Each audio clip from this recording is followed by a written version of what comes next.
Welcome, everybody. Great to see you. Thanks for coming.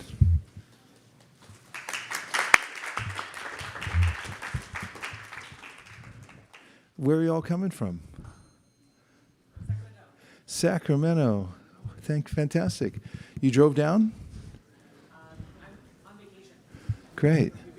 Thanks for spending some of your vacation with us. My name is Vaisesika. Pleasure to meet you. What's your name? Gabriel. Glad to see you. San Jose? Thank you very much. Thanks for coming. Good to see everybody.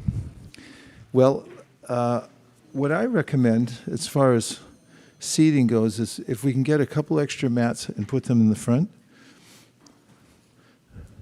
Just from my experience with geometry and trigonometry, which is limited. Well, this is a center for spiritual cultivation, and it's founded by our teacher, otherwise known as an acharya, which is a title meaning someone who passes down a system of knowledge in a practical way. Acharya means activity.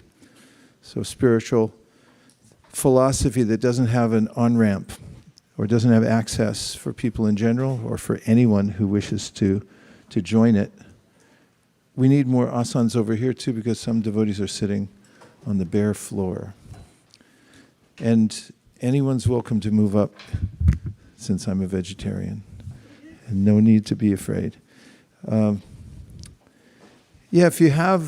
If you have a system of knowledge, but it remains abstract, then what use is it? There has to be a direct access. So an acharya is somebody who, by example and by precept, codification, gives a simple process that everyone has an opportunity to experience directly who they are at their core, beyond the various roles we play in this temporary life, and who feel more and more adjusted in their lives by practicing it.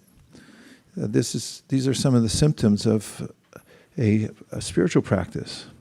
And according to the ancient sages of India, the ideas should be universal, universally applicable. And when you have universality and practicality, and you put those together, and probably there's some overlap with those ideas, those concepts, then you have what Krishna describes in the Bhagavad Gita as pratyaksha avagamam dharmyam. He calls it the perfect execution of dharma, which dharma means that which holds us together. And pratyaksha means that you can directly experience it for yourself by a practice. So a mainstay of the practice of bhakti is to connect to our supreme source, our original source.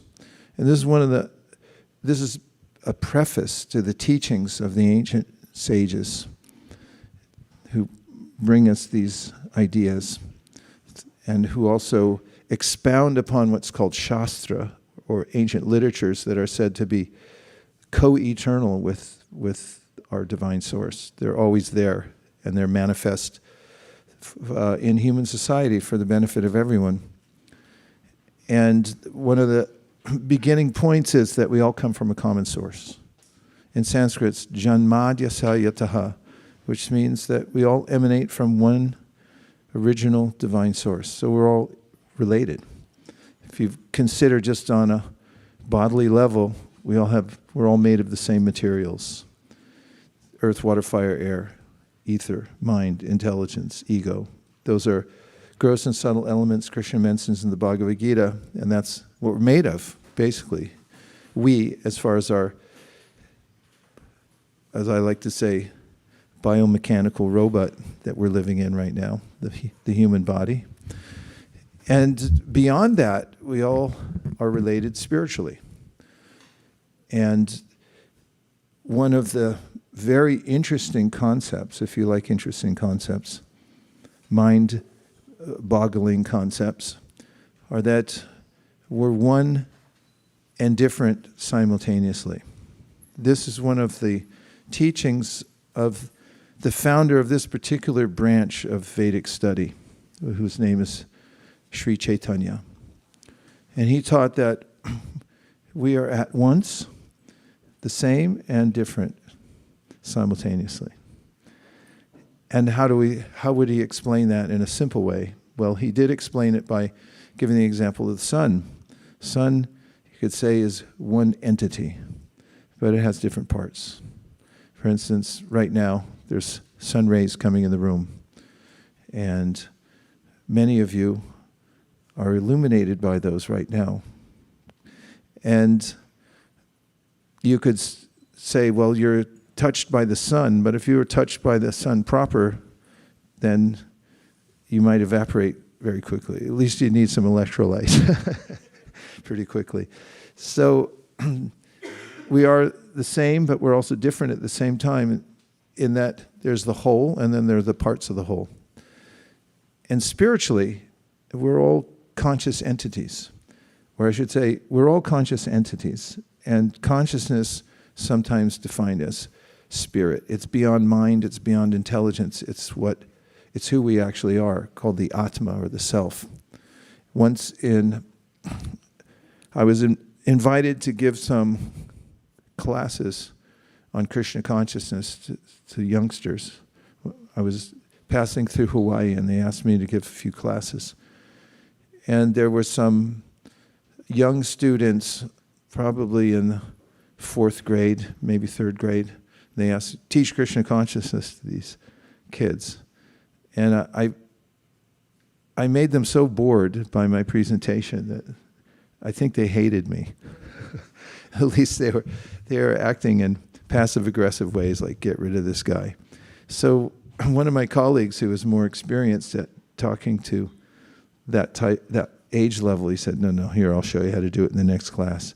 And he started a game called Simon Says. And in the game Simon Says, the person who's facilitating the game is called Simon. And if Simon says to do something, then you do it. And if Simon doesn't say Simon Says and then you do it, and he just says, and you do it anyway, then you're out of the game.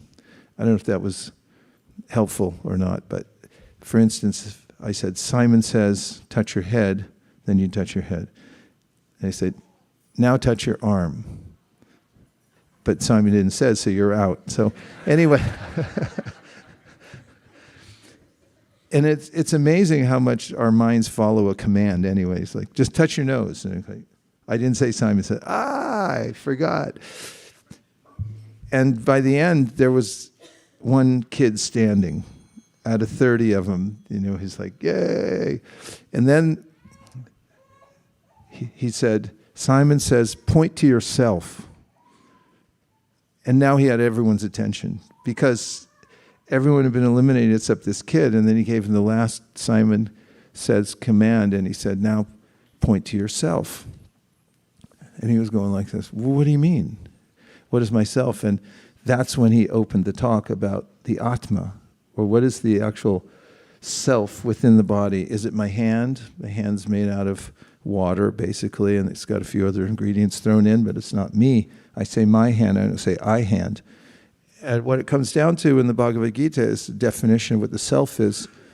And that self is categorically different from the body and from the rest of the world. And simultaneously, it's part of the supreme Atma. So there's two Atmas. One is called Paramatma, and the supreme self. And what is the characteristic of supreme self? Well, there are many qualities, but one of them is, Krishna describes in the Bhagavad Gita, the supreme self is called Kavi. Kavi means the one who knows everything. And as parts of the whole, we don't know that much. In fact, in I'm in dialogue with a professor at Brown University. His name's Professor Sloman. And he wrote a book called The Knowledge Illusion. And he's a psychologist, and he talks a lot about how we think we know a lot more than we actually do. Because if you ask somebody to describe how something works, like, how does that thing work? The harmonium, you may think, well, I know how that works, but if you actually had to describe it, tell somebody how to build one, it would be very difficult. He gives the example of a commode. Do you know how a commode works? Everyone uses one, but then, do you know how it works? And it's actually more complicated than one might think. It requires engineering. And we just assume we know a lot of things, but we don't. But the Supreme, the definition of the Paramatma, is the one who does know everything. In fact, omniscience is one of the qualities for the three O God or Supreme: omniscience, omnipotence, and omnipresence. It's the 3O God. And omniscience means that it knows everything in all times, in all places, in all circumstances. So we don't know everything in all times, in all places, in all circumstances, but the Supreme Consciousness does. But we do know something about our own field of activities. We're in a field right now, this body, and so we can be slightly aware of what that is. And also, we're the same quality as the Supreme, so we do have a sense of cognizance. We're cognizant. And we can be conscious and direct our consciousness in various ways. And yoga means to redirect your consciousness and connect it to the Supreme Conscious Source. This is what is the connection indicated by the word yoga, which means to connect. And when we have that connection, then we feel whole, because we're parts of the whole. And now that's all very, very philosophical, or somewhat philosophical. And Chaitanya Mahaprabhu said, well, how to make it practical? How can you experience that directly for yourself? There have been many attempts to, people have had since the beginning of time to extricate themselves from the entanglement in bodily consciousness. Bodily consciousness means I'm conscious of all the pains, and every once in a while a slight pleasure, but it's mostly 99.9% painful living in a material body. People have taken certain kinds of intoxicants to try to have an out-of-body experience. People drink things that help them to feel aloof from their body. Of course, it doesn't work out that well, because then one becomes more entangled in the bodily conception and addicted to a particular substance. But nonetheless, that's been a human endeavor since the beginning of time. And there's another person whose book I'm perusing right now, who talks about how this has been extant in human society since a time immemorial. People experimenting with various chemicals to try to have that sense of out of body experience. And then you have this other approach that comes from the Bhagavad Gita, which is to engage in activities that are naturally transcendental, which which resonate with our nature as spiritual beings. And through those inherently spiritual activities, then we'll be able to experience ourselves directly. And in that sense, the teaching of Sri Chaitanya could be considered what we call sonic theology. And that is that, how would one do that, have that experience? It's through sound vibration. Sound is very powerful. In fact, physicists describe the world in terms of waves. Sound comes in waves. And there are ways in which we investigate the world that which is beyond our normal senses through sound. For instance, there's ultrasound, where you look inside the body and you can ascertain what's in there. For instance, a woman's pregnant. You can look in and see the features of the fetus and say, oh, it's a boy or it's a girl. And you can see, oh yeah, they're in there and they're kicking. And through sonar, normally the ocean has so much particulate matter in it, it's opaque, so you can't really see it very clearly. Some places you can wear a mask and you can look down because the water's clearer, but generally it's hard to make out what's in the depths of the ocean for lack of light also. But through sonar, you get a really clear picture, or a much clearer picture anyway. It's sound vibration that bounces off and comes back to you. Doctors often use, in fact, what is the quintessential emblem of a doctor? How you know if somebody's an authority? They wear a stethoscope around their neck. Then you go, oh yeah, tell me anything and I'll believe it.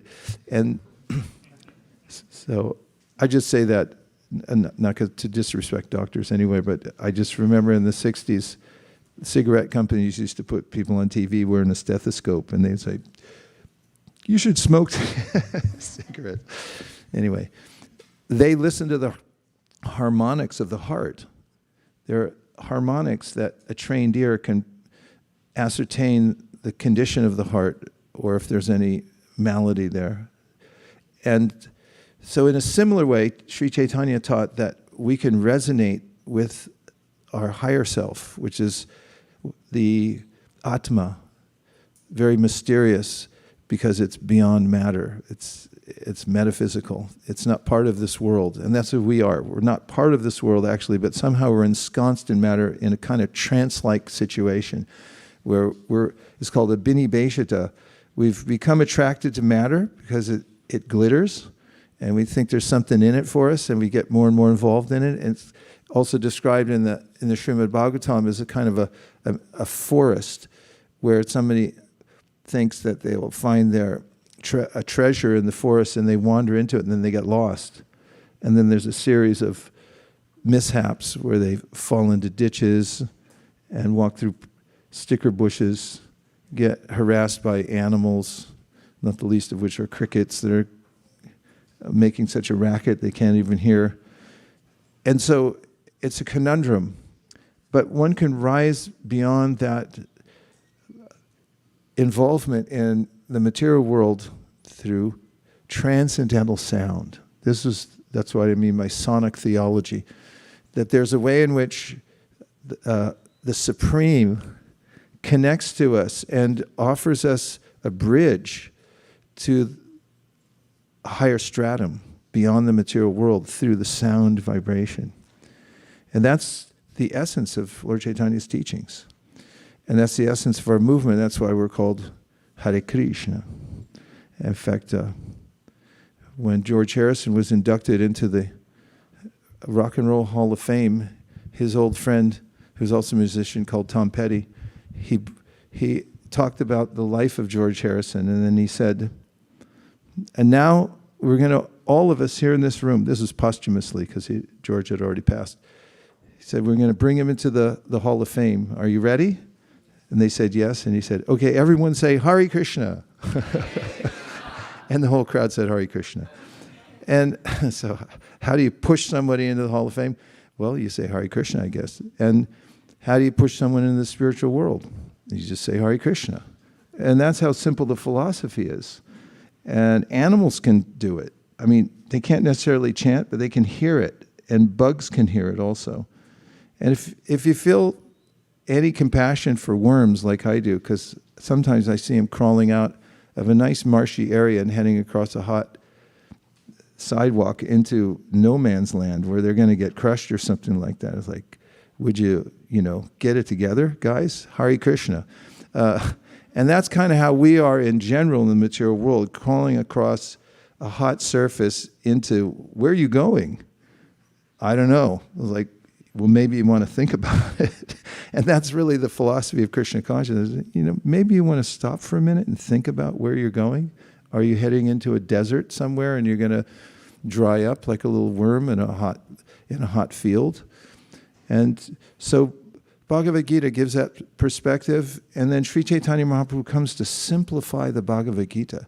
He says, okay, you don't have a lot of time for philosophy in this age after all. You got to go to kindergarten, and that's a lot of responsibility. You got to finger paint and all that stuff, and then learn how to cooperate with others. And it doesn't stop either. You know, once you finish college, you got to get an internship, right? And for the internships, like, okay, you're hired, and by the way, you got to work hard. So, I mean, it doesn't stop in the material world. So Lord Chaitanya said, okay, we need a simple way that people can connect directly to that fourth dimension beyond all the considerations and the anxieties we have here in this world. We need a transport system that takes us to the next level. And so he said, it's sound vibration. It's very simple. One thing, that's it. Only one thing. And if you just invest your intelligence in it and understand how it's possible on a physical level, you can understand how it will work on a metaphysical level.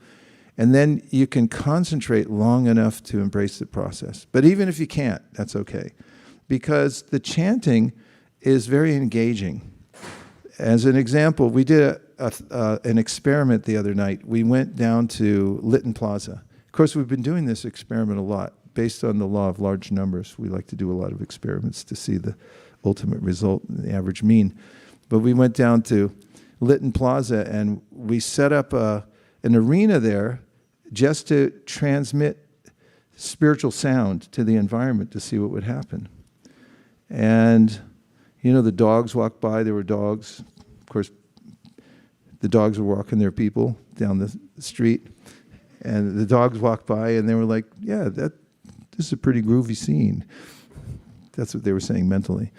And then the people walk by, and they have various reactions as per Krishna's prediction in the Bhagavad Gita, that some people would be so taken aback by a spiritual sound that it might even be repulsive to them, because it's so counter to the sounds we hear, like when you walk in a supermarket and you hear some background noise, commercially marketed as music, and the do, I'm going to buy some cereal now. And, you know, you have all these sounds that, you know, familiar to the conditioned ear, conditioned to living within matter and trying to negotiate how to live within in this lower energy. And then when you hear something comes from this categorically different stratum, it can be alarming. And other people react to it by becoming very curious. You can see the curiosity. They'll stop and say, I don't know what it is, but it's something. And a few years ago, more than a few, we did a documentary film about that chanting down there. And some of the producers interviewed people that live and work along the University Avenue. And I just remember one of the interviews, the woman was saying, they come here all the time, and it's fantastic. I really don't know what it is, but it's fantastic. And that's the experience initially, that there's something special there, that it's beyond the ordinary. And that's just the beginning. It's a gateway that opens up into a lifestyle of joy and opening of the heart and reconnecting with our original home. Home is where the heart is. And we should have to be home knowing to be home going. And you can hear home, just like the fish. The salmon that live up in Muir Woods, they spawn there, and then they swim down to the Pacific Ocean.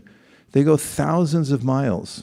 Some of the scientists track them sometimes. They go thousands of miles, several years, then they come back to the same stream they were born in. They swim upstream. They find the very place where they were born, and that's where they reproduce, and then they die there. And I heard that from one of the rangers there in the Muir Woods Park. And then I was thinking how that's our system also. Just by hearing, oh, by the way, how do the fish get back there? They smell it. And so how do we get back to the original spiritual realm that we're actually looking for, even if we don't know it, is through the sound vibration. So the only process recommended in this present age is to chant the spiritual mantra and listen to it. That's all. Doesn't it make it simpler? You wanted something more complex? Okay. So let's try it. We have a few percussion instruments, a melodious squeeze box here known as the harmonium. We have flown in a musician, professional musician, who's also a devotee, play on the bass guitar. And we have our mridanga, which is usually the bass, but we reinforce the bass here by having two basses to give a little backbone to it. The main thing is the sound of the mantra itself. So you can just listen and get absorbed in the sound of the mantra, and don't worry if you get carried away by it. Don't worry if you start smiling. It's okay. You're amongst friends. If you get inspired, you want to stand up and start dancing, that's okay too. Really, it's okay. And we'll start with a couple of introductory mantras. One of them is a prayer of respect to our teacher, who's the founder of the organization, who brought the process painstakingly and set up centers like this one all around the world, on every continent, except for the North Pole. And we just got that covered recently. And then we have a mantra to Sri Chaitanya and his associates that comes after this. Then we go into the chanting of Hare Krishna. So the first ones we'll say together, if you like, or you can just listen if you're not familiar with all this complicated Sanskrit stuff. But the mantra itself is really simple. It's 3 words: Hare, Krishna, and Rama. These are all sacred names of the Supreme. So Hare means the energy of the Supreme, because Supreme means not only the person who's the origin of everything, but all of his energies. And his primary energy is called Hladini Shakti. Shakti means energy, and Hladini means bliss. And she is personified in the form of Srimati Radharani. So you see here on our altar, on the right side is Srimati Radharani, who's white, and then Krishna, who's black. So you have Hare means Srimati Radharani, and Krishna means Krishna, the all-attractive. Have you ever heard the word charisma? Say it 4 times. It sounds like you're chanting Hare Krishna.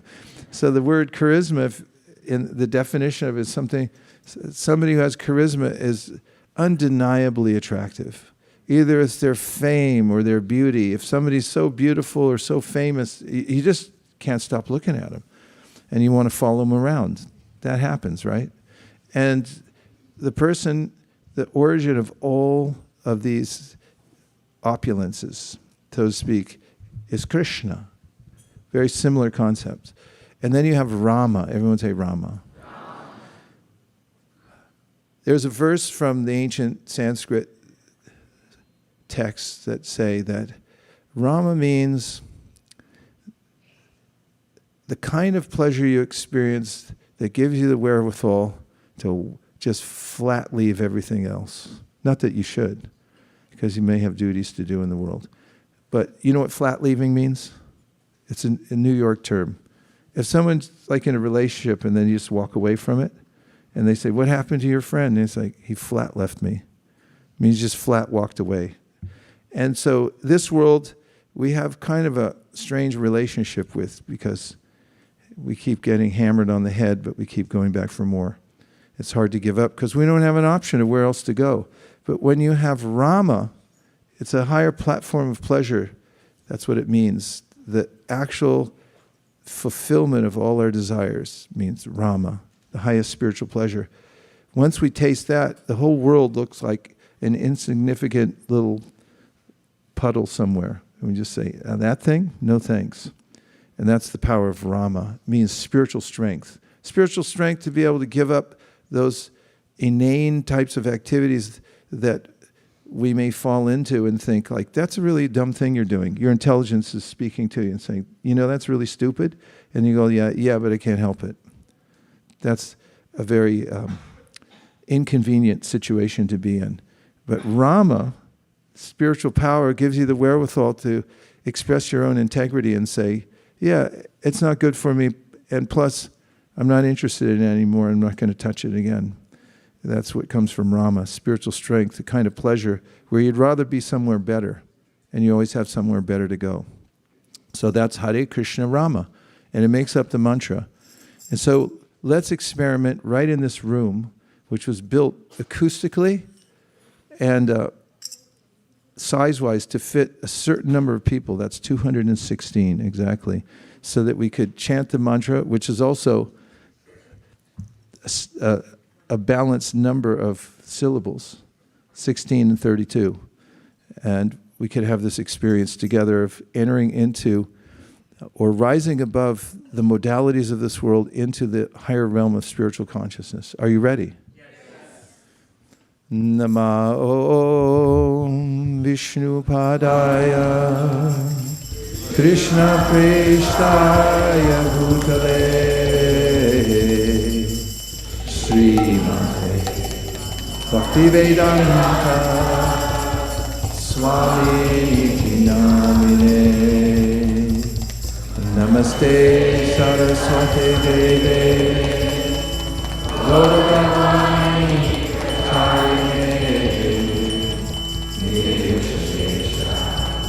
Shunyavadi Paschata Deshatharne Jaya Shri Krishna Chaitanya Prabhu Nityananda Shri Advaita Gadadhara Shivasari Gaura Bhaktivinoda Hare Krishna, Hare Krishna, Krishna Krishna, Hare Hare, Hare Rama, Hare Rama, Rama Rama, Hare Hare.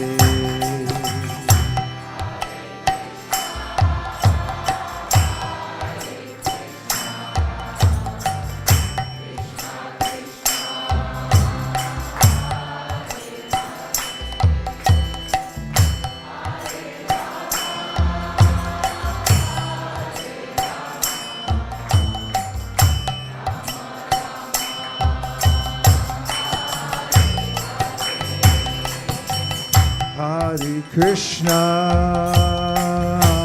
Hare Krishna, Krishna Krishna, Hare Hare, Hare Rama, Hare Rama, Rama Hare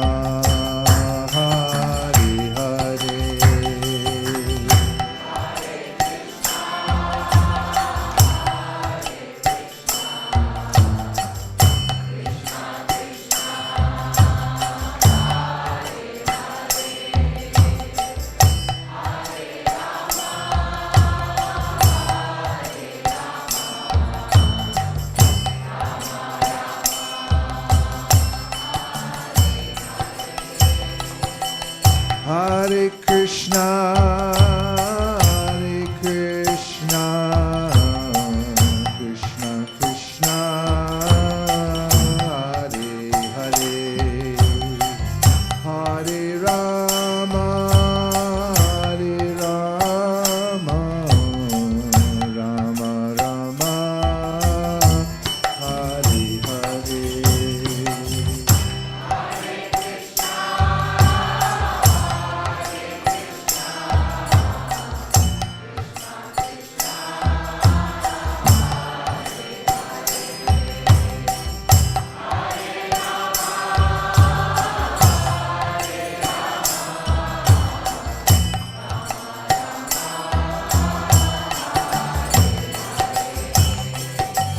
Hare Krishna, Hare Krishna, Krishna Krishna, Hare Hare, Hare Rama, Hare Rama, Rama Rama, Hare Hare.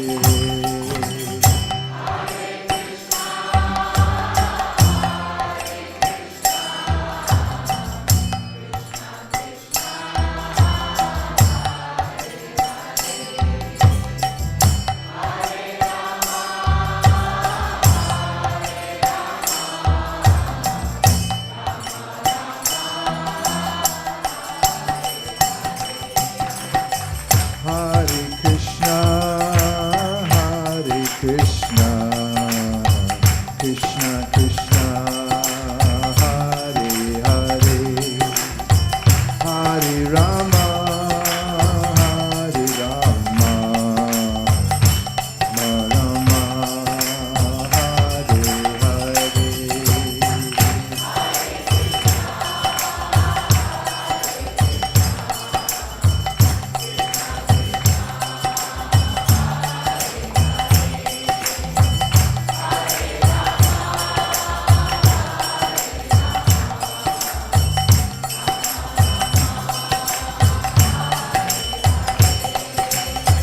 Hare Krishna, Hare Krishna, Krishna Krishna, Hare Hare, Hare Rama, Hare Rama, Rama Rama, Hare Hare.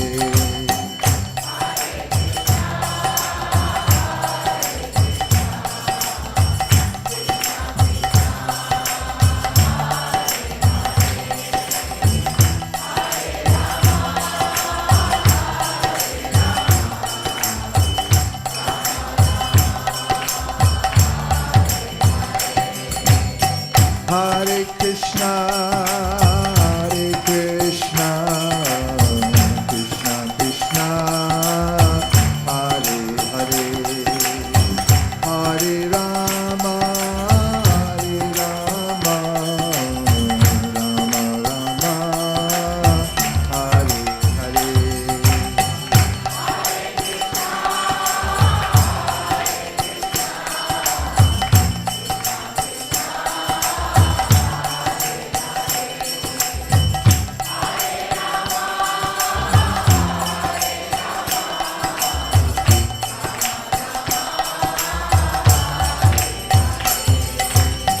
Hare Krishna, Hare Krishna, Krishna Krishna, Hare Hare, Hare Rama, Hare Rama, Rama Rama, Hare Hare.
Rama Rama, Hare Hare.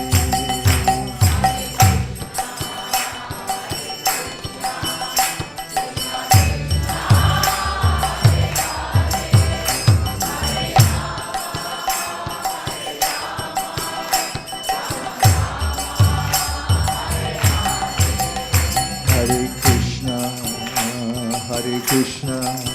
Krishna Krishna, Hare Hare, Hare Rama, Rama Rama,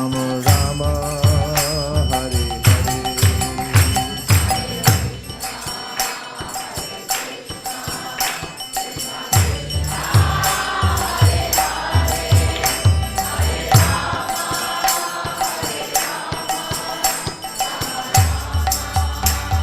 Hare. Hare Krishna, Krishna Krishna, Hare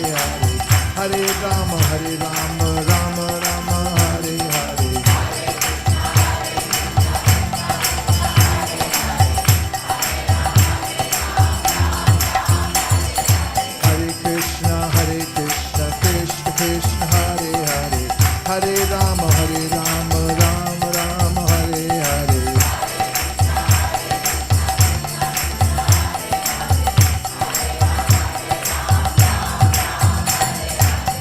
Hare Krishna, Krishna Krishna, Hare Hare, Hare Rama, Rama Rama, Hare Hare.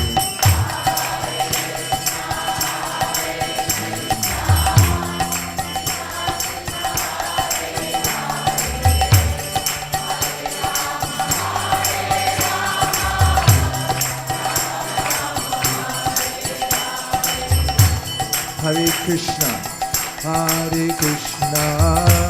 Krishna Krishna, Hare Hare, Hare Rama, Rama Rama, Hare Hare.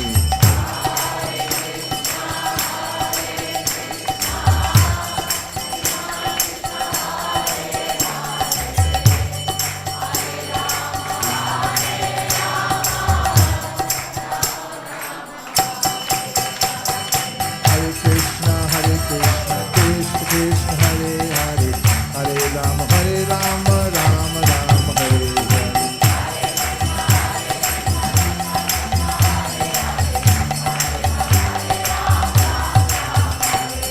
Hare Krishna, Krishna Krishna, Hare Hare, Hare Rama, Rama Rama, Hare Hare.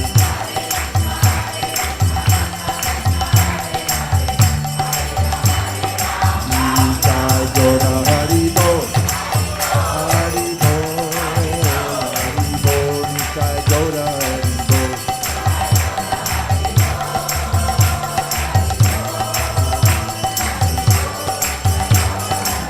Nitai Gora Hari Bol, Hari Bol, Hari Bol, Nitai Gora Hari Bol.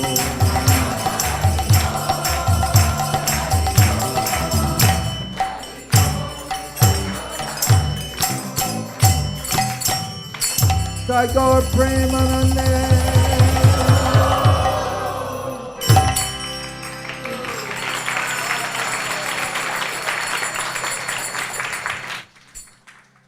You guys sound fantastic.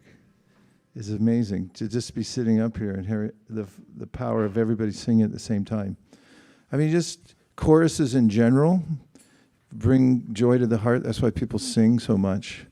But when you combine it with the transcendental mantra, then simultaneously it's opening the heart just on a visceral level, because melody, rhythm, and so forth is universally appealing.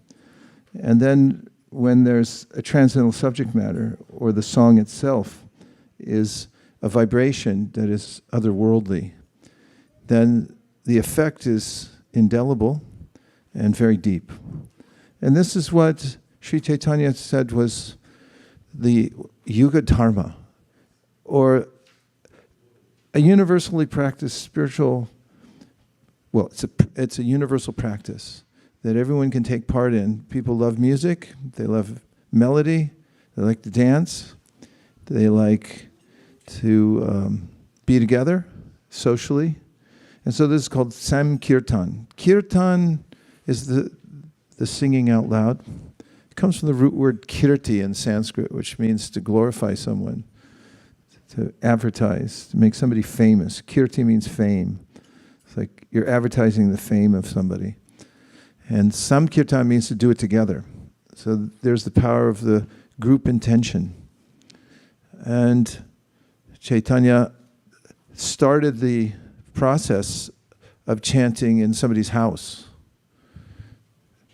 And it was exclusive. Only certain people could come in who understood the process. He didn't let just anybody in at that time. For a year, they practiced. Not all at once, just at night. And, of course, the neighbors didn't like it. But we've had that since the very beginning of the Hare Krishna movement. So we keep odd hours, get up early in the morning and chant. And some people tried to get in. They weren't admitted, didn't have the access to all areas pass.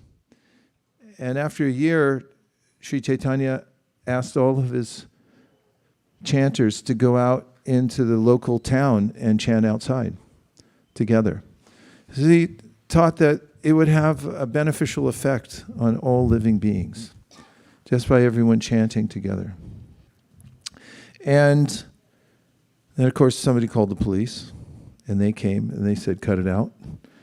And the chanters went back to Sri Chaitanya and said, the police came, they roughed us up, they broke one of these and said, if you come back, we'll break them all.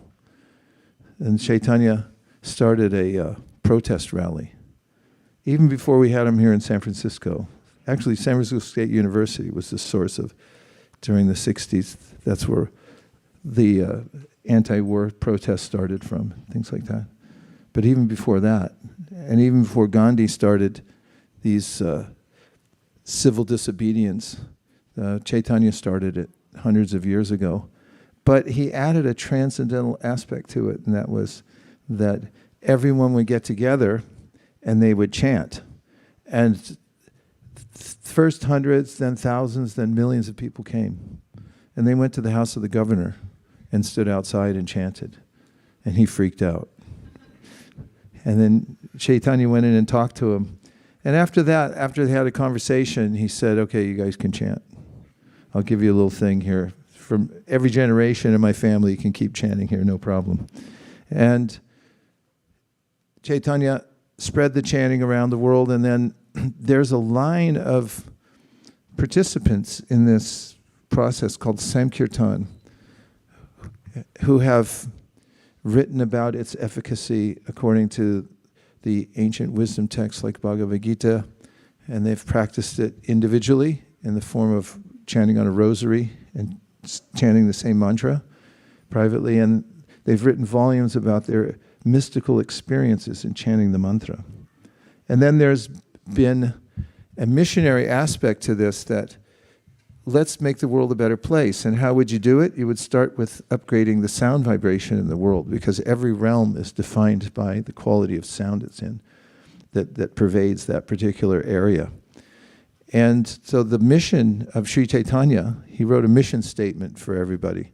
He said, do this in every town and village all over the world. Make sure it goes everywhere. So we're part of that. And there are some modern means to expand the vibration also. It goes like this, that the written word is just speech abstracted. And you can reconstitute it anywhere. So as an example, if we wanted, who's the most famous person in San Francisco, would you say? There's no more famous people here? Robin Williams is gone. Who? Mark Zuckerberg lives in San Francisco? Oh, no. Oh. All right, we'll take Mark Zuckerberg. Where does he live? Los Angeles? He lives in Palo Alto? Oh, I didn't know that. Okay, we can go to his house. We went to Steve Jobs' house once and chanted. Anyway, we go to Mark Zuckerberg. He may or may not let us in. Steve was a little more cool. I know, Mark, if you're watching, you're cool too. But, he might not let us in, but let's say if we dropped a book off at his house that had the mantra in it, then effectively, and this is what the teachers of this process have opined over many years, over centuries, is that if in the written word, which is speech abstracted, if you write the mantra down and then you give it to somebody, same effect will be there, because they'll take it home, look at the mantra, and then they'll say it, and then you've expanded it. So they had this idea that through the written word, they called it written Kirtan, they would make it available. So if a book goes in Mark Zuckerberg's house, then he would have it there. He would sit down one night, start reading it, and then what? And then he could change his consciousness in many ways. And so there's also an aspect of this movement that the sound vibration that has been passed down over millennia is in written form now, and anyone can take advantage of that and have a direct connection with the spiritual realm. And books like Bhagavad Gita, they don't just have one mantra, but there are many, many mantras which fortify our intelligence, which give us insight and so forth. So there's this combination, there's variety within the practice of bhakti, and there's also food. And this is universal as well. Everyone likes to have nice food, except spoil sports, and then they're really cranky people who don't like food. So the food is one of the transcendental practices, the prasadam, food that's offered first to God. And then when you partake of it, it has a different flavor altogether, and it has a different effect on the consciousness. So at least there's three things. There's chanting, and then there's reading of these books, and then there's food. And dancing, of course. And we'll do that in a few minutes. Whoever wants to can get up, and we'll have another kirtan, and you can dance. And this is the mission of our small center here, is we have a plan over the next 5 years to populate the Bay Area with centers like this, where everyone in their local neighborhood can come and join in and have chanting sessions. Already we have a center in Santa Cruz. Anybody from Santa Cruz here? It's here for Santa Cruz. And we have a center in San Francisco. Anyone from San Francisco? No shout outs for San Francisco? Okay, yay, San Francisco. I'll fill in. And we have a center in Berkeley. A lot of devotees are in Berkeley tonight. Anybody from Berkeley? Where are you all from anyway?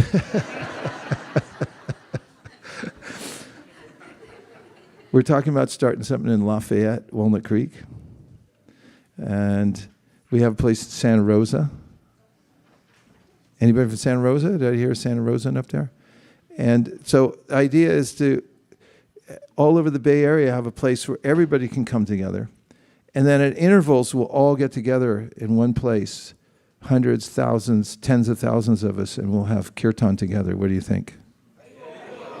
Everybody said, Haribol, you're invited, you can come. Even the ones who didn't say that, they can come. So now we have this community, and nobody lives here except for one person. And he helps take care of things here. And then devotees come here early in the morning and stay till late at night and conduct the spiritual work that goes on here and many of the practical things. And most people live outside. And then they come here at intervals and also join for programs on Zoom on a regular basis. Practically every night of the week we have something on Zoom where people, after they finish work at night, they can tune in and have a spiritual program. And we also conduct retreats for those who want to take a few days and go on a retreat. And then we also have what we call yatras, where at intervals we go together to places in India where Krishna was born, for instance, in Vrindavan, and where Lord Chaitanya resided in a place called Mayapur. And that's a lot of fun and very spiritually enlivening. So there's a lot of variety for everybody here. And also there's a lot of fun in executing the missionary part of our community, which is to go out into public and chant Hare Krishna. And also yesterday we had several hundred devotees volunteered to go out into various neighborhoods all over the Bay Area. Some went door to door, some went to farmers markets, and just met people and presented books like the Bhagavad Gita and the Srimad Bhagavatam. It was very well received. And in fact, the places where I went, there was a lineup of people waiting to see who could, they wanted to inquire, how do we get one of those? And when we went door to door, at least the people were at home, some people were out yesterday, but when we went to the doors and greeted people, it was as if we had broken a spell of boredom inside the house. And it was everything we could do to break away from them because they wanted us to stay longer and hear more about the Bhagavad Gita. That was the experience around the Bay Area. So it's a right place where people are experience a little bit of monotony from the way that their lives are going in the world. So in order to break that monotony, we invite everyone to chant, dance, feast, and read the Bhagavad Gita. And now let's see if anybody has any questions. We'll take two more. We'll take a few questions, if you like, or reflection. And then I have a couple other things planned that you're going to like.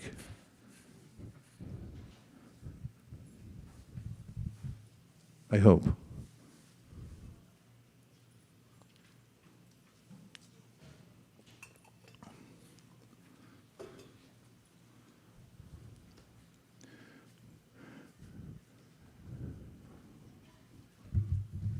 Hare Krishna.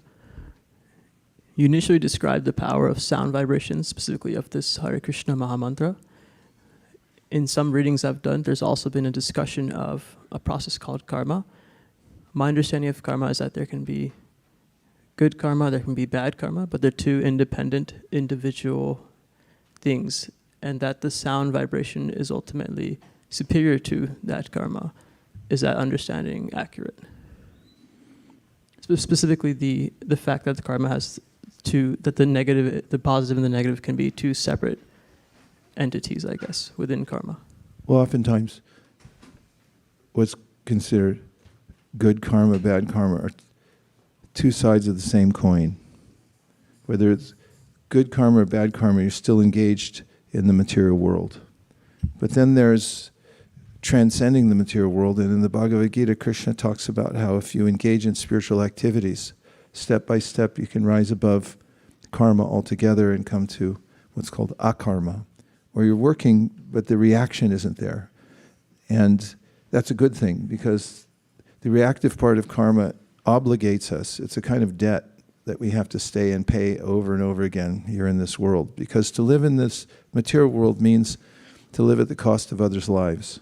Just by breathing, we kill other living entities. By eating, we kill others, even if we're vegetarians or vegans.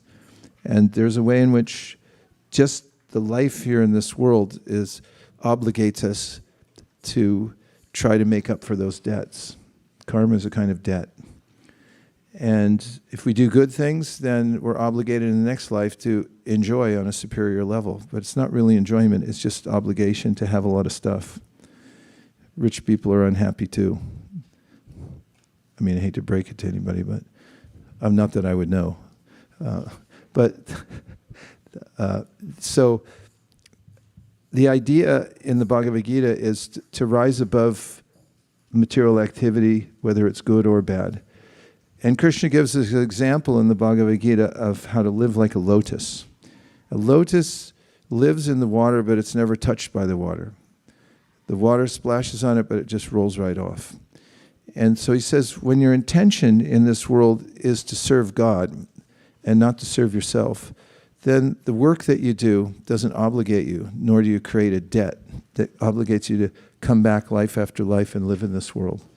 So Chaitanya explained that if you change your intention in life to serving Krishna, from trying to serve yourself, then you're like the lotus flower, and you don't get touched by the material world. Karma, good karma or bad karma?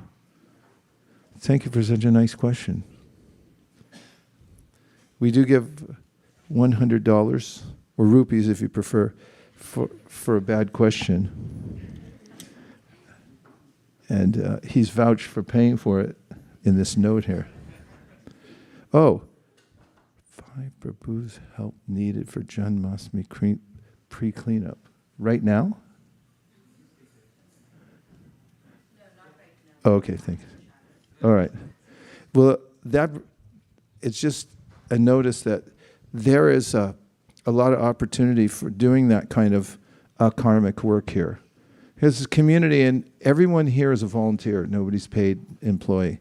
So everyone who does some job here is doing it out of this intention that I want to serve Krishna. And it's all absolute. If you sweep the floor or you take care of the deities, it's all service to Krishna, and it's all akarmic, and it's all blissful. So what he wrote in this note is that there's at least 5 opportunities for anybody who wants to help doing some blissful work, I think, in the kitchen after this. Am I correct? Okay. Yes, he volunteers. Or you want to ask a question?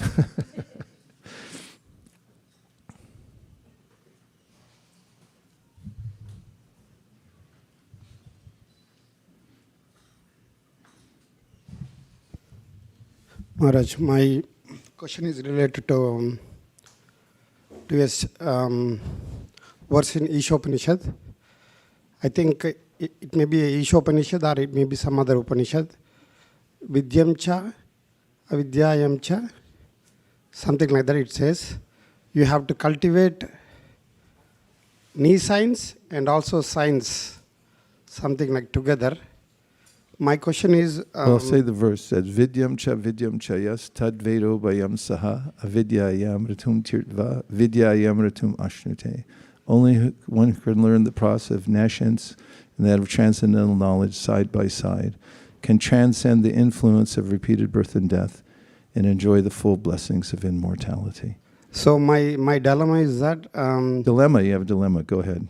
When you associate with something, you acquire those qualities. Let's say if you associate with a drunkard, you become a drunkard. Yes. Let's say you associate with a cricket player, you become a cricketer. Yes. So when you associate with matter, you become a materialist. Yeah. So in this verse, isn't it contradictory that it's saying associate with spirituality and also associate with matter? And somebody who is very weak, he may be sucked into this matter. So that's a dangerous proposition, I feel sometimes. Yeah. So don't remain weak. That's one thing. That's why it's important to practice chanting Hare Krishna. Remember how I mentioned Rama gives you spiritual strength? So if you don't chant Hare Krishna, you might get weak. If you don't eat, you might get weak too. So we have to, spiritually, we have to fortify ourselves. And it's not necessarily true if you associate with matter, then you become entrapped by it. Consider somebody goes into a prison. I've been to prison, but as a guest. And I went to a prison in Arizona to visit a person who was reading the Sri Upanishad and other books and was very interested in finding out more about it. So I made a journey out there, and I met him in a prison. It's not even a jail. And I could walk out because I wasn't associated with the prison in the same way that the prisoner was. Prisoner doesn't get to walk out. In fact, he's in for life. No possibility of parole. So his situation and mine was different. And so if we're in the material world, we can associate with the world. We don't have to withdraw from it. But if, as I described before, we don't have criminal intent, which is to squat here. You know what squatters are? They can occupy your house, and I don't know how to get away with it, but it's really hard to get rid of them. There's a lot of legal wranglings you have to go through. In fact, there's companies, I've seen signs around here that said, if you want squatters out, call us. but even they have a hard time. So we're all basically squatting here in the material world, and because it's God's property, we just sit on it and say, yeah, this is my place. But if we don't have that intention, and we're there for a different reason in the prison, we don't get entrapped by it. So the idea of the verse, as Prabhupada explains in the purport, is that we're already involved with matter. So you shouldn't get more involved. You've already tried it. It's all been done and more. And so don't try to increase your material involvement in the material world. Whatever you have is enough. Just go with that. Do your duty. Do what you have to do to survive in the world, and do it well. And according to what your means are, earn a living. As the Bhagavatam says, kama sanendriya pritir labo jivita yavata. Live to be healthy so you can do spiritual practice. So that part of the material world you have to coexist with, because you can't just walk away from it and think that you're not going to be dragged back in. You have to cultivate spiritual practice side by side with what you're doing now. And Bhakti Yoga lends to that very well. You don't have to sleep on the floor. You don't have to walk away and live in a forest. Live in the world, but don't be entrapped by it, and stay transcendental by practicing using everything as paraphernalia to be used in service. And then you're never touched by the world, just like the lotus flower. Okay, so thank you for the 2 questions, and thank you, very important questions. And we have are we okay, Sri Gopal? Everyone fine? Okay, so now, if you like, we're going to take 5 minutes to see if you can meet somebody that you haven't met before, and just introduce yourself. So stand up for 5 minutes, take a short break, and we're going to finish with some Sankirtan. They're already started. Okay, 3, 2, 1, go. Talk to somebody you don't know, not somebody you came with, somebody you haven't met before. Meet somebody. Introduce yourself. Stand up.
Okay.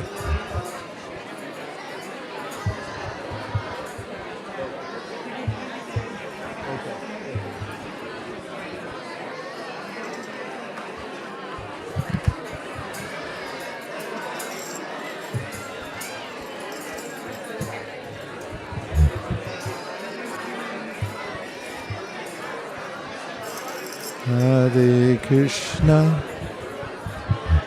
Hare Krishna, Krishna Krishna, Hare Hare, Hare Rama, Hare Rama, Rama Rama, Hare Hare.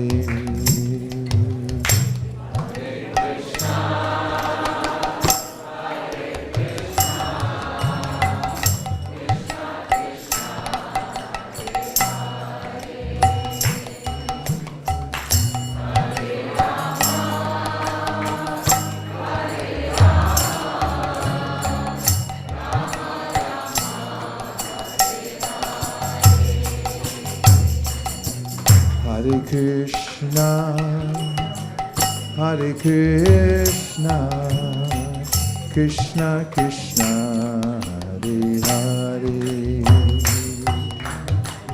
Hare Rama, Hare Rama, Rama Rama, Hare Hare.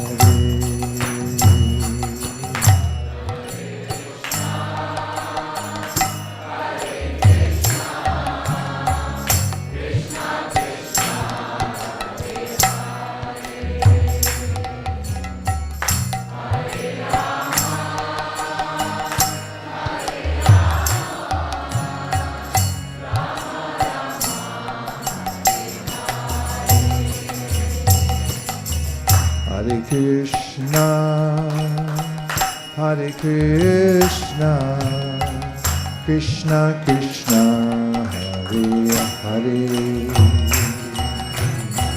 Hare Rama, Hare Rama, Rama Rama, Hare Hare.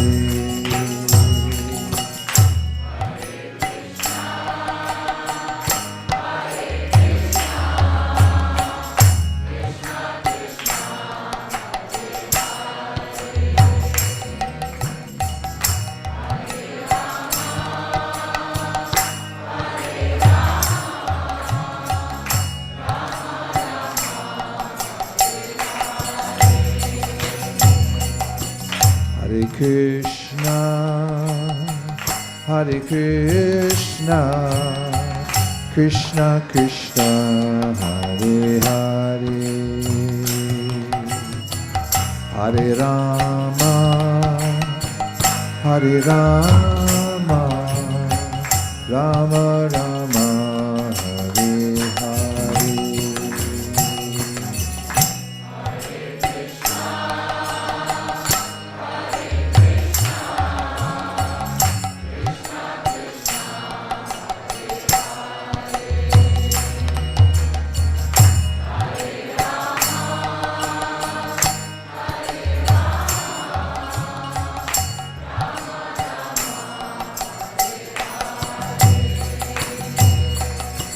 Hare Krishna, Hare Krishna, Krishna Krishna, Hare Hare, Hare Rama, Hare Rama, Rama Rama, Hare Hare.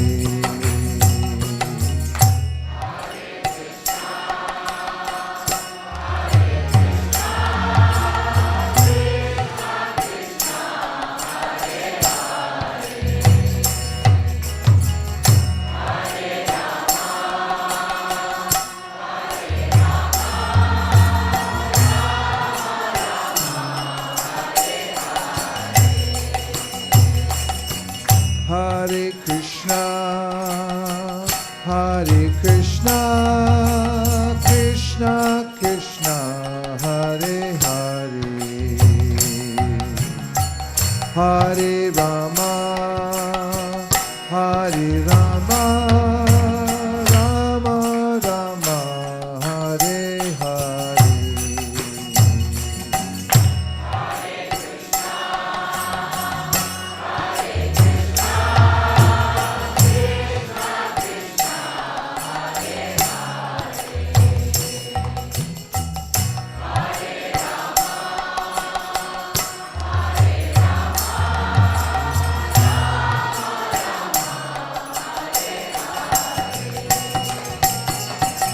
Hare Krishna, Hare Krishna, Krishna Krishna, Hare Hare,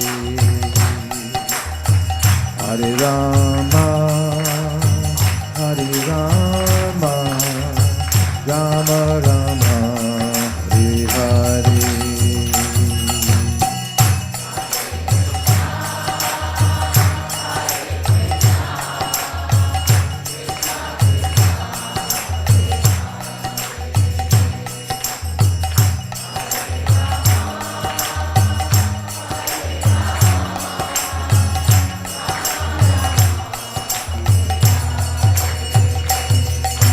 Hare Krishna, Hare Krishna, Krishna Krishna, Hare Hare,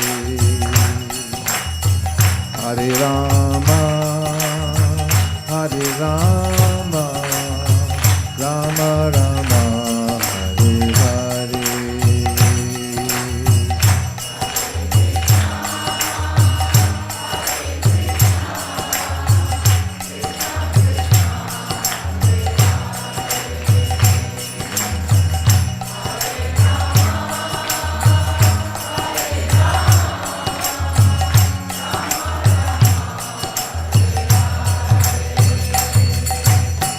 Hare Krishna, Hare Krishna, Krishna Krishna, Hare Hare,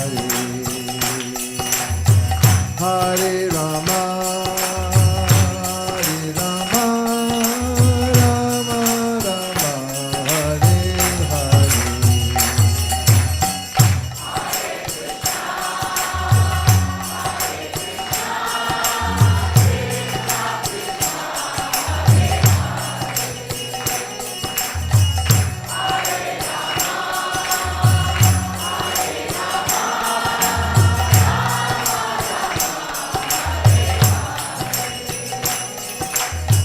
Hare Krishna, Hare Krishna, Krishna Krishna, Hare Hare, Hare Rama, Hare Rama, Rama Rama, Hare Hare.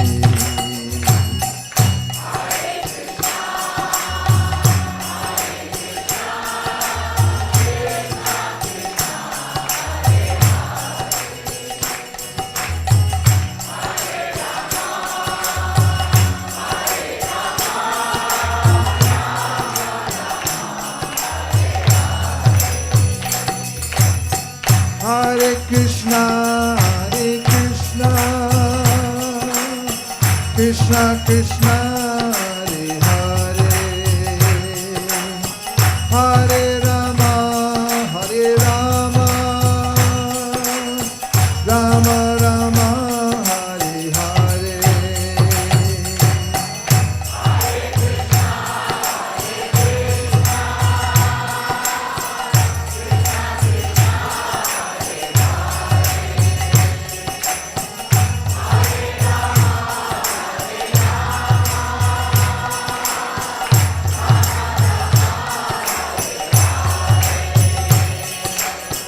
Hare Krishna, Hare Krishna, Krishna Krishna, Hare Hare, Hare Rama, Hare Rama, Rama Rama, Hare Hare.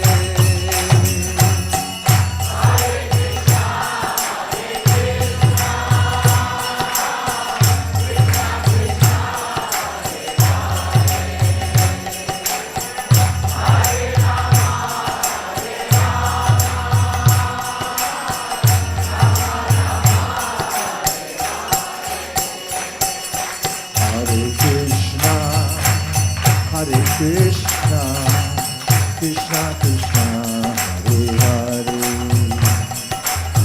Hare Rama, Hare Rama, Rama Rama, Hare Hare.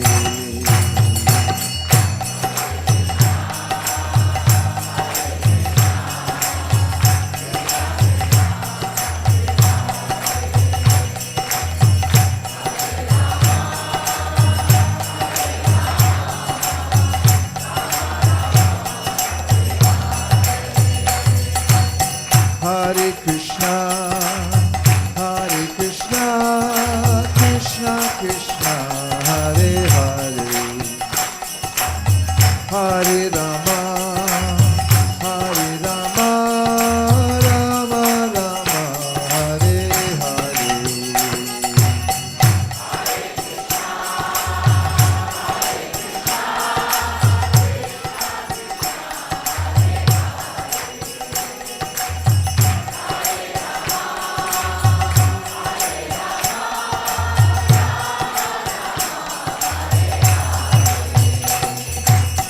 Hare Krishna,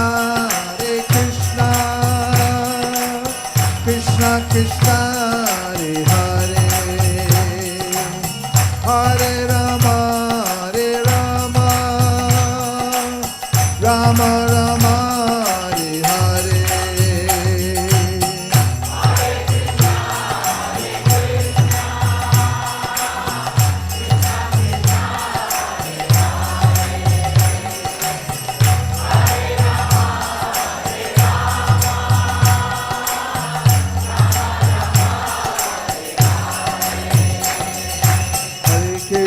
Hare Krishna, Krishna Krishna, Hare Hare, Hare Rama, Rama Rama, Hare Hare.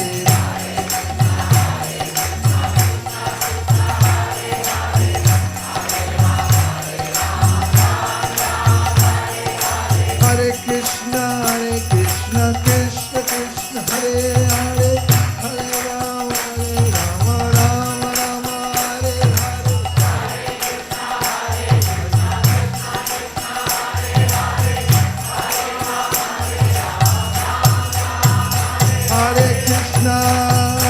Hare Krishna, Krishna Krishna, Hare Hare, Hare Rama, Rama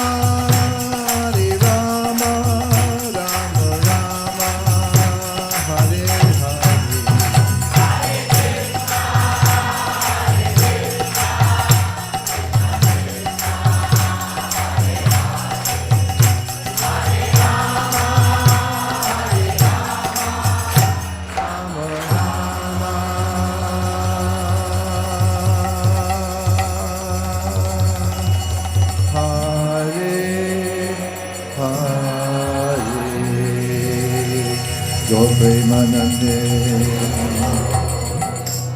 You guys are fantastic. What can I say? Really amazing. Thank you. And now we have what has become famous all over the Bay Area as the Hare Krishna dance party. People were going wild down there at Linton Plaza the other night. We have a big sign up, neon sign says, "Never miss a chance to dance," and join the Hare Krishna dance party. Well, this is where it all started, right here in this room, on this really spongy, nice wooden floor. So what we're going to do is move all of the seats, including this carpet, and back to their places. And then we'll all stand up. Ladies can be on this side, men on that side, and we can dance to our heart's content for a little more Sankirtan. Would you all like to join the Hare Krishna dance party? Yeah. Okay, so we'll see you back here in about 1 minute and 32 seconds. Hare Krishna.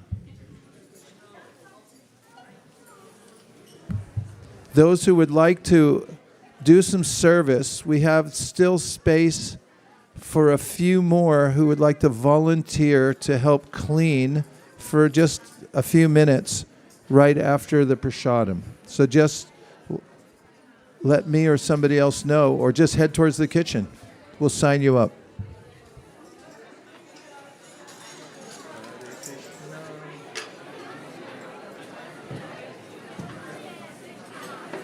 Krishna Krishna, Hare Hare, Hare Rama.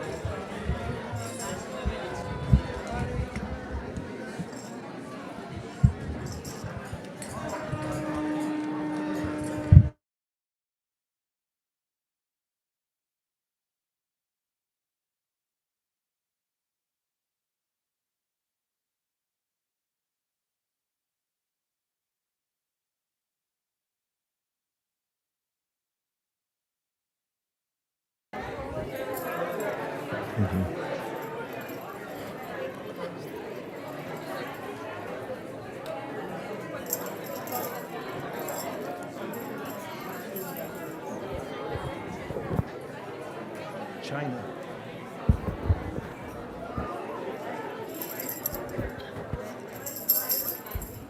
Hare Krishna.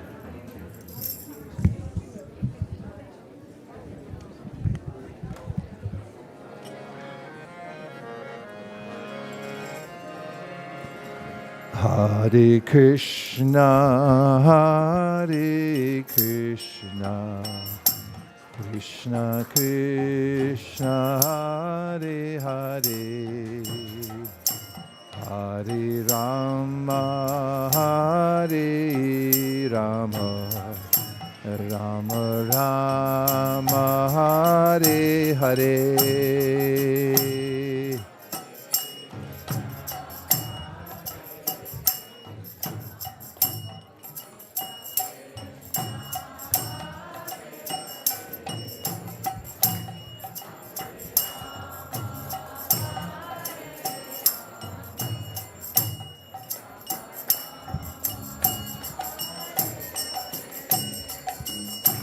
Hare Krishna, Hare Krishna, Krishna Krishna, Hare Hare, Hare Rama, Hare Rama, Rama Rama, Hare Hare.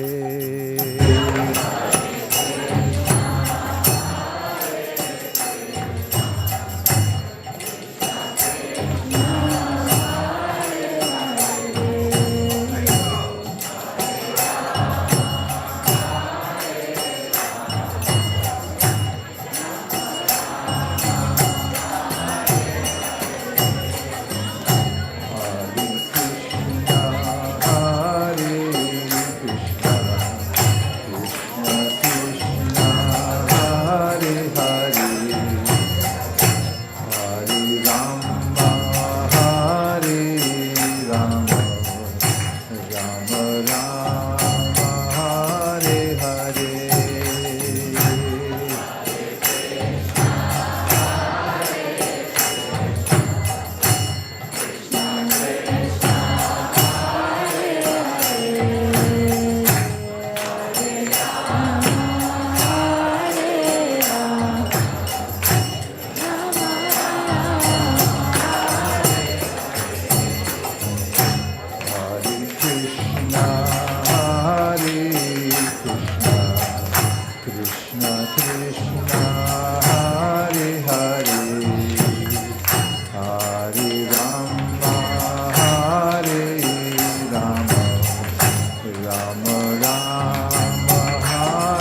Hare Krishna, Krishna Krishna, Hare Hare, Hare Rama,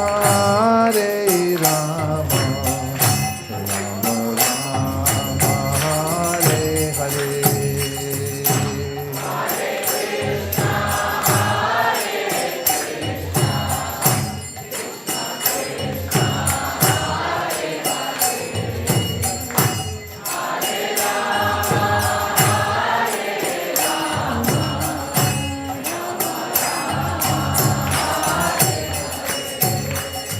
Hare Krishna, Krishna Krishna, Hare Hare, Hare Rama, Rama Rama, Hare Hare.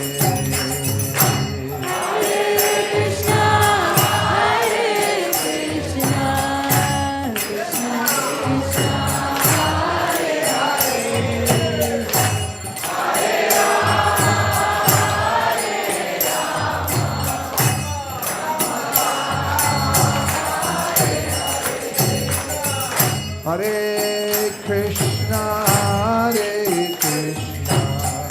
Krishna Krishna, Hare Hare, Hare Rama, Rama Rama, Hare Hare.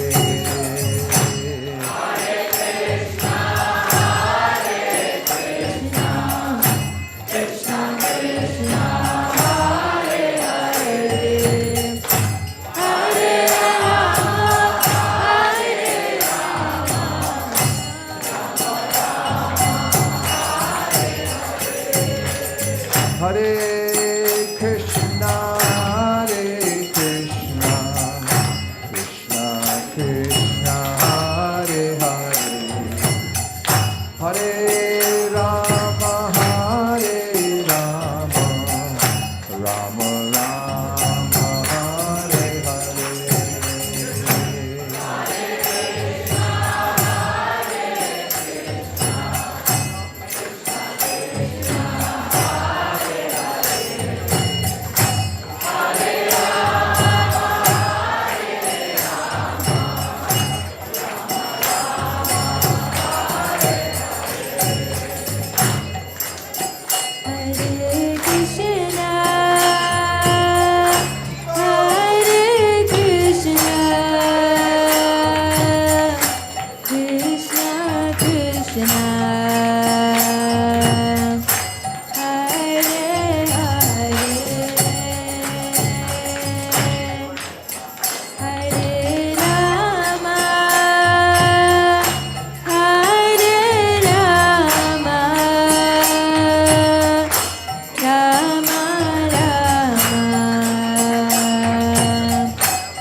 Krishna, Hare Krishna, Krishna Krishna, Hare Hare, Hare Rama, Hare Rama, Rama Rama, Hare Hare.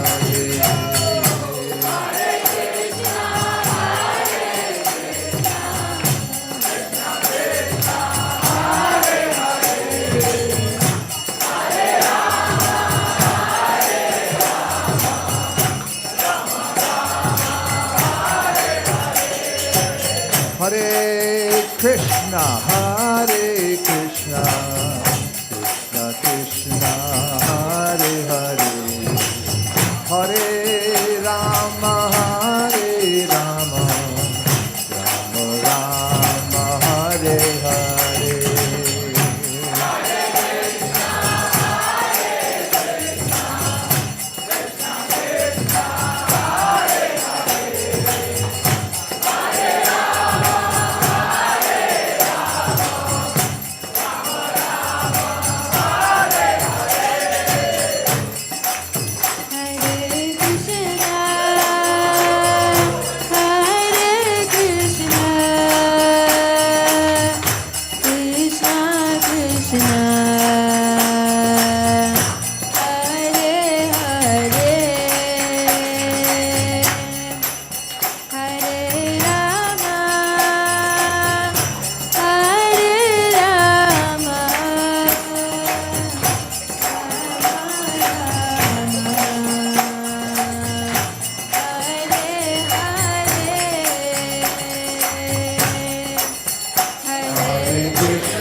Krishna Krishna, Hare Hare, Hare Rama, Hare Rama, Rama Rama, Hare Hare.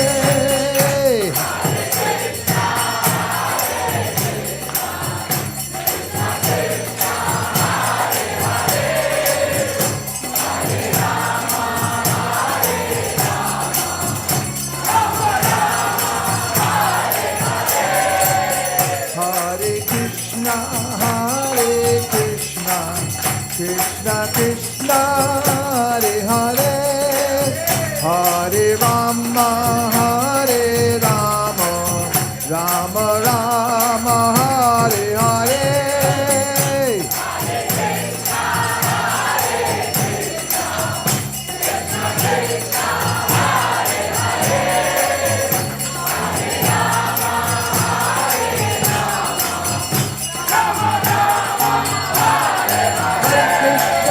Krishna Krishna, Hare Hare, Hare Rama, Rama Rama, Hare Hare.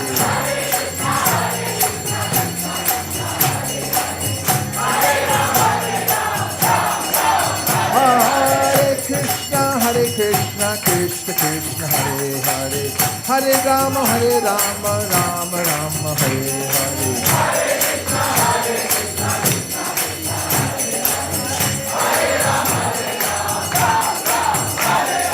Krishna, Hare Krishna, Krishna Krishna, Hare Hare, Hare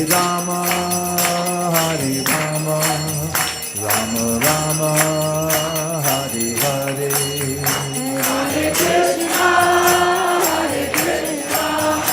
Krishna Krishna, Hare Hare, Hare Rama,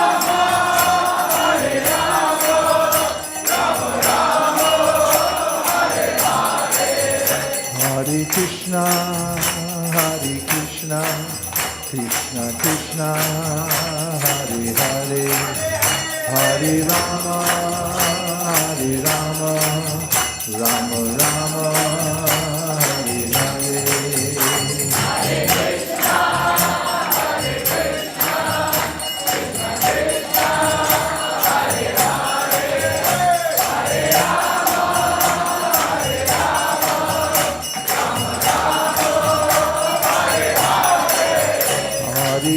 Krishna, Hare Krishna, Krishna Krishna, Hare Hare, Hare Rama, Hare Rama, Rama Rama, Hare Hare.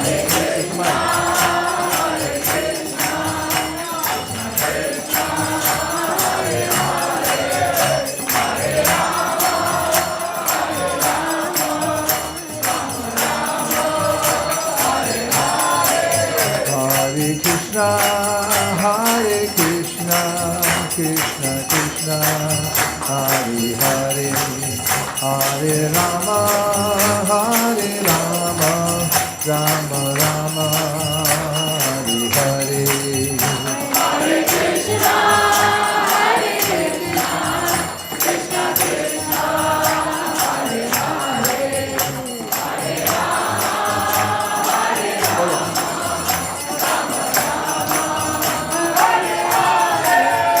Hare Krishna, Krishna Krishna, Hare Hare, Hare Rama, Rama Rama, Hare Hare. Hare Krishna, Hare Krishna, Krishna Krishna, Hare Hare, Hare Rama, Hare Rama, Rama Rama, Hare Hare. Hare Krishna, Krishna Krishna, Hare Hare, Hare Rama, Rama Rama, Hare Hare.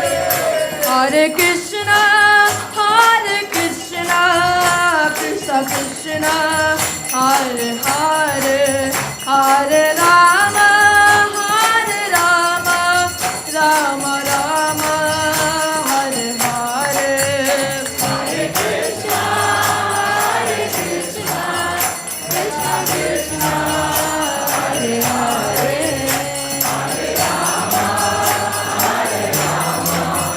Rama Rama, Hare Hare.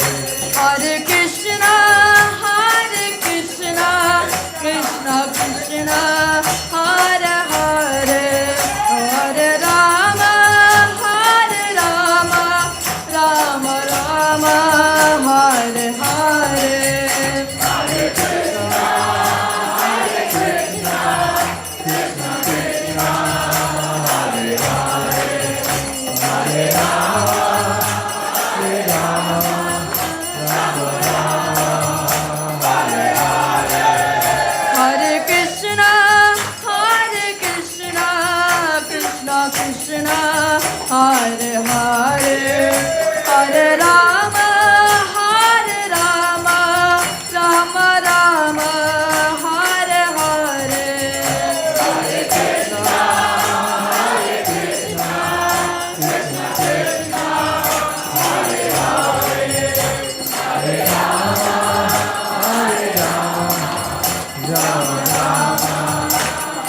Hare Krishna, Krishna Krishna, Hare Hare, Hare Rama, Ram Ram, Hare Hare.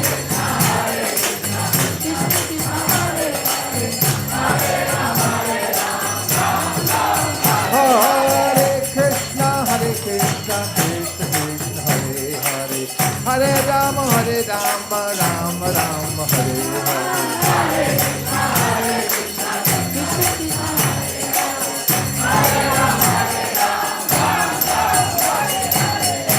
Hare Krishna, Hare Krishna, Krishna Krishna, Hare Hare, Hare Rama, Hare Rama, Rama Rama, Hare Hare, Hare Krishna, Hare Krishna, Krishna Krishna, Hare Hare, Hare Rama, Hare Rama, Rama Rama, Hare Hare. Hare Krishna, Krishna Krishna,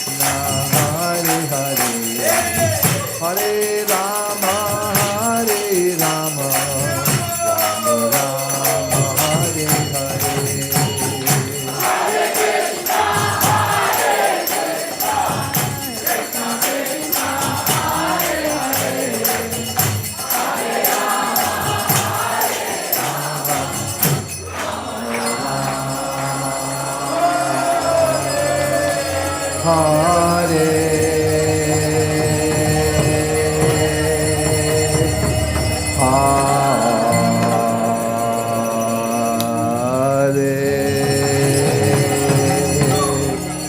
Hare Krishna, Krishna Krishna, Hare Hare, Hare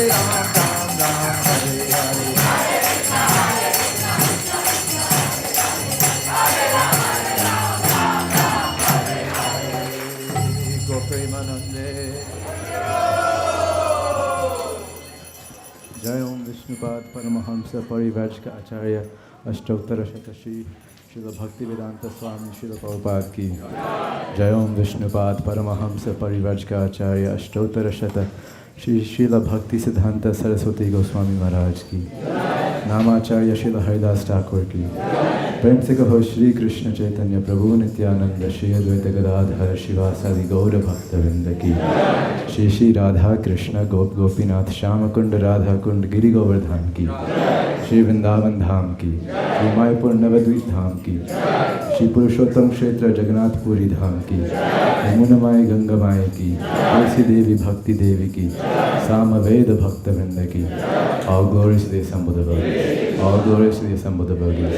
All glories to the assembled devotees. All glories to Shri Shri Guru and Gauranga. Nitai Gaur Premanande Hari Hari Bol.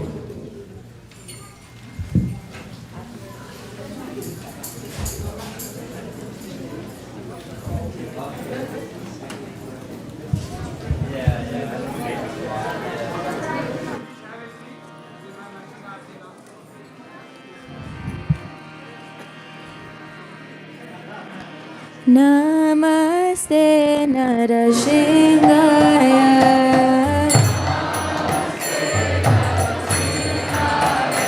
Oh, Namaste Narashingaya.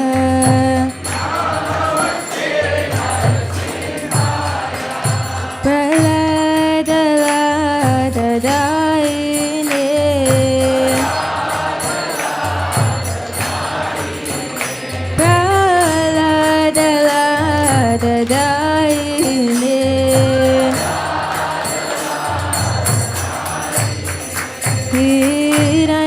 Hiranyakashi Purvaksha.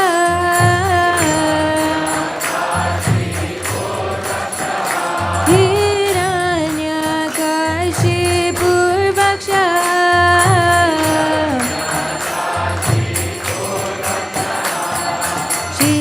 Shilatankana Kalaye.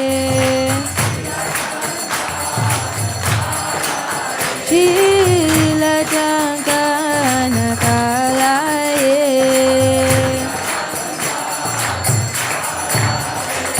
Hitona Shinga Paratona Shinga.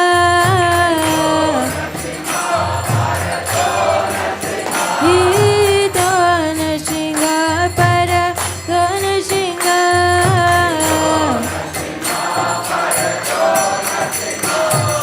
Yato Yato Yamita Tona Shinga. Yato Yato Yamita Tona Shinga.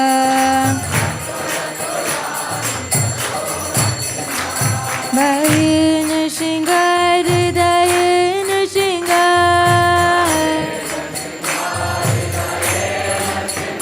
Bahina Shinga Hridayena Shinga.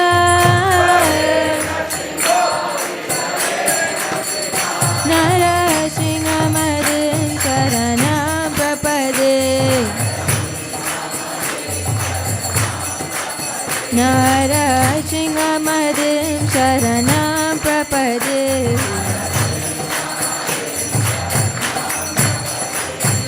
Tavakara Kamalavarnakam Advuta Shingam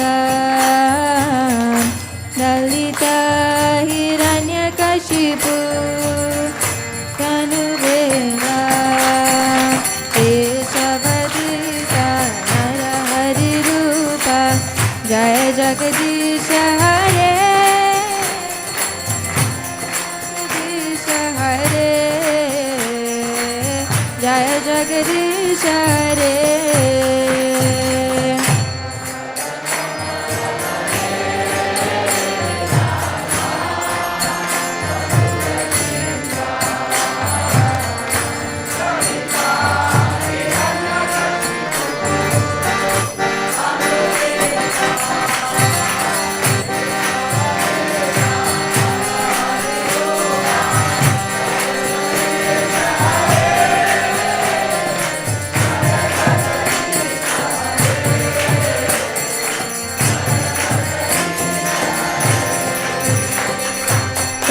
कर कमल वरे नाका अद्भुत श्रृंगार दलिता हिरण्यकशिपु तनुभृंगा केशवद्विता नरहरि रूपा जय जगदीश हरे जय जगदीश हरे हरे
भगवान की, प्रहलाद महाराज की, शिल प्रभुपाद की, निताय गौर प्रेमानंदे, हरि हरि बोल।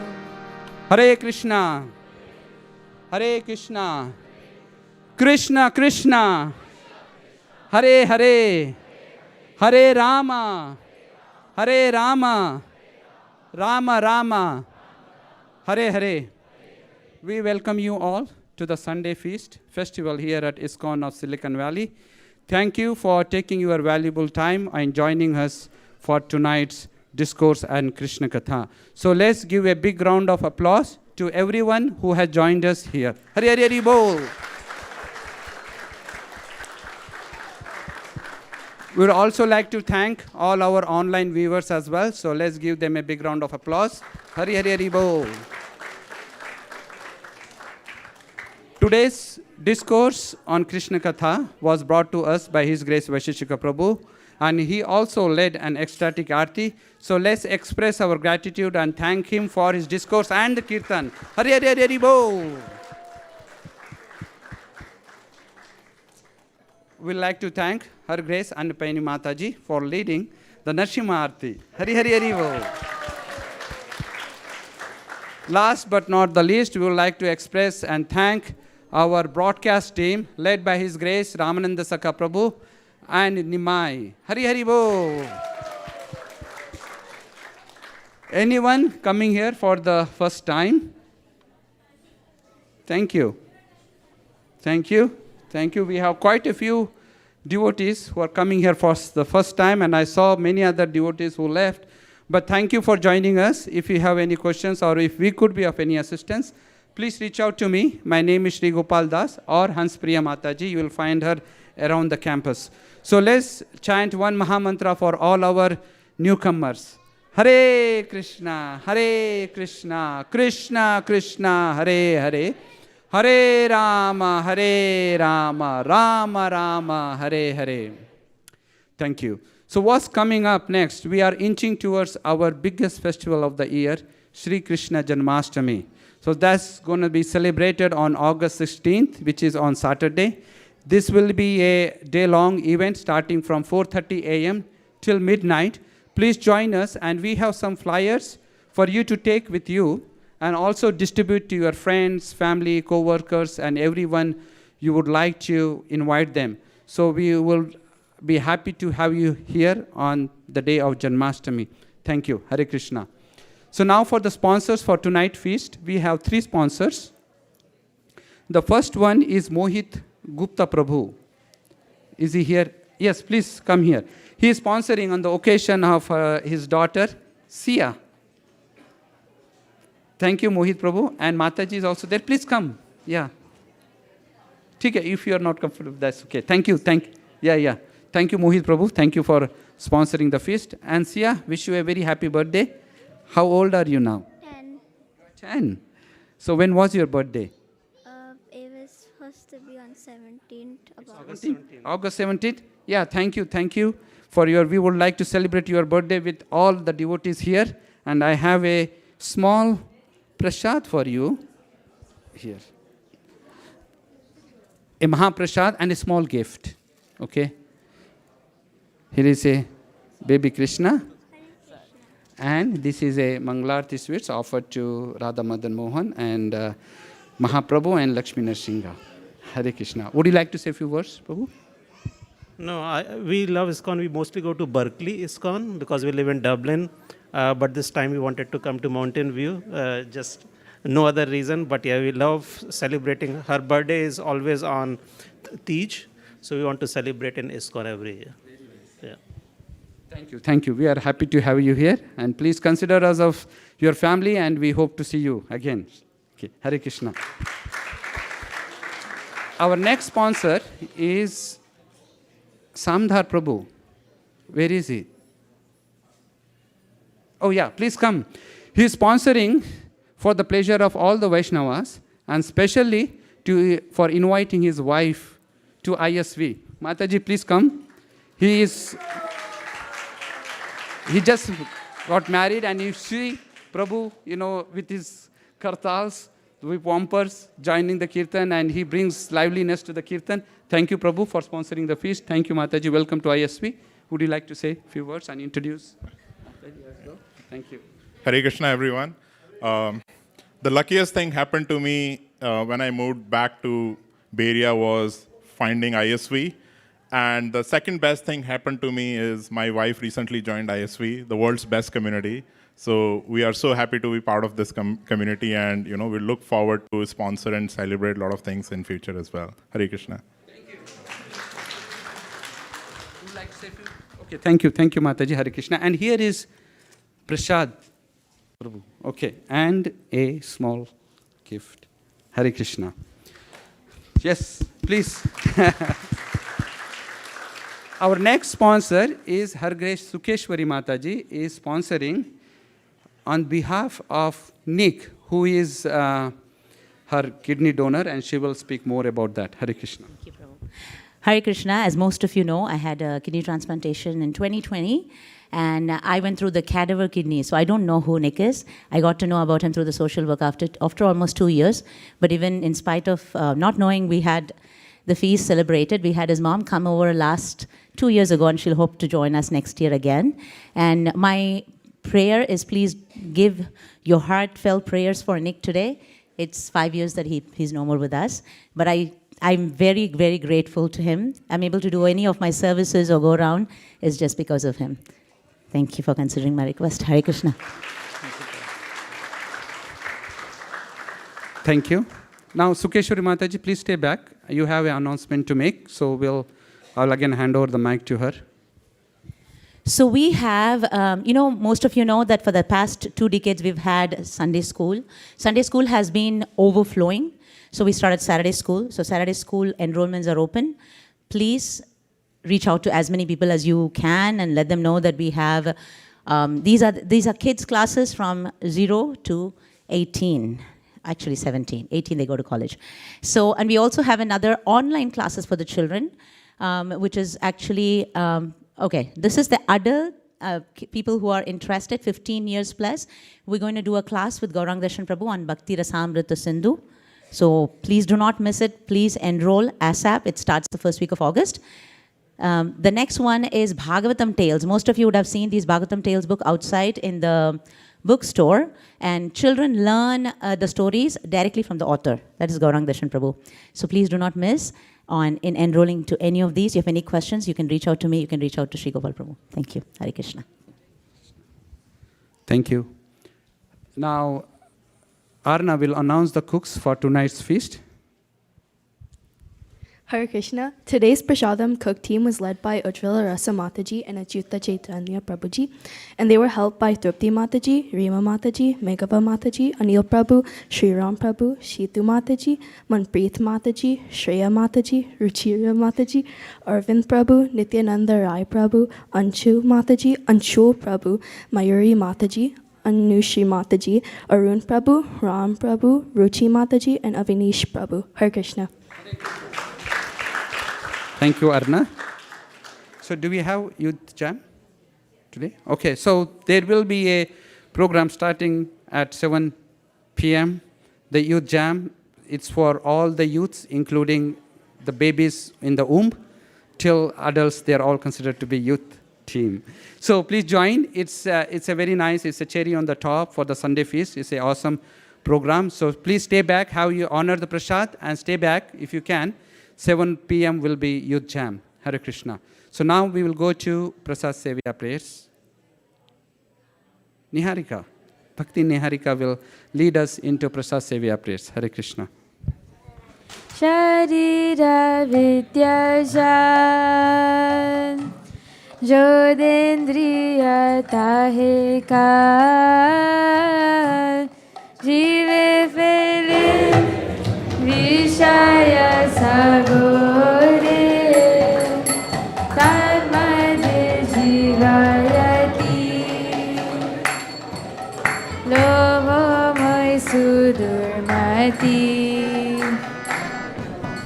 Take Jeta Katina Samsare Krishna Badagoyamo Kori Vare Jiraja